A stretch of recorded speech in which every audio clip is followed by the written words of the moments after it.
Updated November 10, 2017 162,045 Happy anniversary. It's a year since Donald Trump won the election. I know. This time in 2016 our bureau was in overdrive after a year following the campaign, crisscrossing the country to primaries and caucuses, debates and conventions, visiting big cities and small towns ahead of a political rollercoaster ride into the election itself. Election day, for us, lasted several days as we worked around the clock to cover the vote, the results and the aftermath.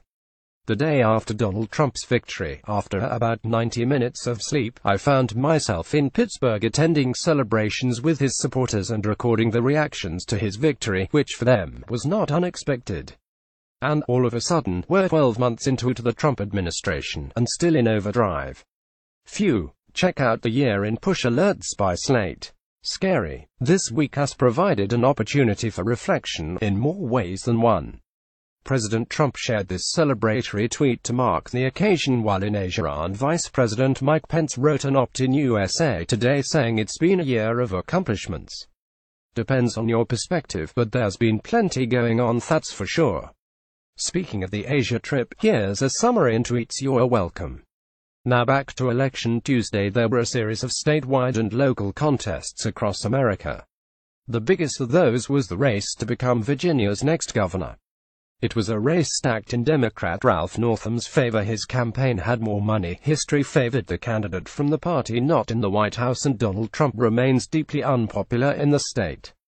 However, Larry Sabato, a political analyst who knows Virginia like the back of his hand, warned pundits not to underplay the victory either, so Ralph Northam's win was not a huge surprise. However, the margin of victory has sent shudders down the spines of Republicans across the country. The loss has been dubbed a canary in a coal mine for Republicans. Others say President Trump is a briar for GOP hopefuls moving forward. The president tweeted too, asserting that Republican Ed Gillespie lost because he distanced himself from the administration he did that. However, here's former head of the RNC, Michael Steelauch.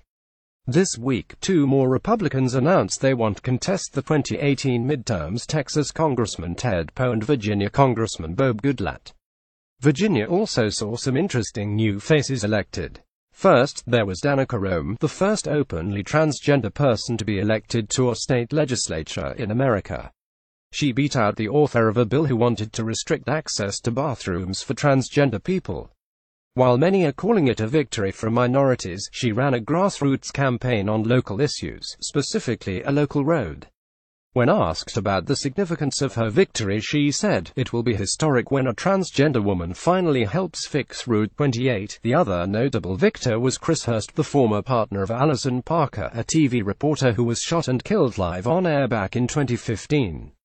He ran a campaign, in part, on reducing gun violence. His election was a reminder of one of the horrible, yet defining elements of life in America. Another mass shooting at a church in Texas left 26 dead and around 20 injured this week. America moved on very quickly as the ever-shortening news cycle and ever-increasing tragedy fatigue reduced the attention that these deadly events receive. At the same time, Steve Scalise, the Republican House Whip who was shot and nearly died at a congressional baseball training earlier this year, awarded medals of honor to the police officers who responded when a gunman attacked. His emotional speech was a fitting tribute. He also compared his private security detail to the efforts by locals in Texas who shot and chased the shooter. Earlier in the week, Scalise had challenged 87-year-old Texas Republican Sam Johnson to a scooter race around the Capitol. There's been no discussion about changing gun laws since the Las Vegas massacre 5 weeks ago. Even the debate about restrictions on rifle-modifying bump stocks has died off. However, next week is shaping up to be another busy one on Capitol Hill. There are hearings about firearm regulations, the president's use of nuclear weapons, and Jeff Sessions will face the House Judiciary Committee on issues facing the Justice Department, including Russia. Speaking of Russia, let me introduce you to CNN's new Russia tracker. It has everything. This week's most exciting development was the stunning 243-page transcript from former Trump foreign policy advisor Carter Page.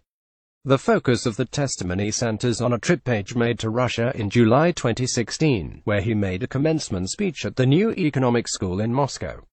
The speech was made just weeks before Donald Trump accepted the nomination. Page stressed that the trip was made in a capacity independent to the Trump campaign and is surely part of Robert Mueller's investigation as well. The highlights include Page bragging about his frequent flyer points with Delta and the fact that he went to Russia, although it was controversial, because he was trying to live my life.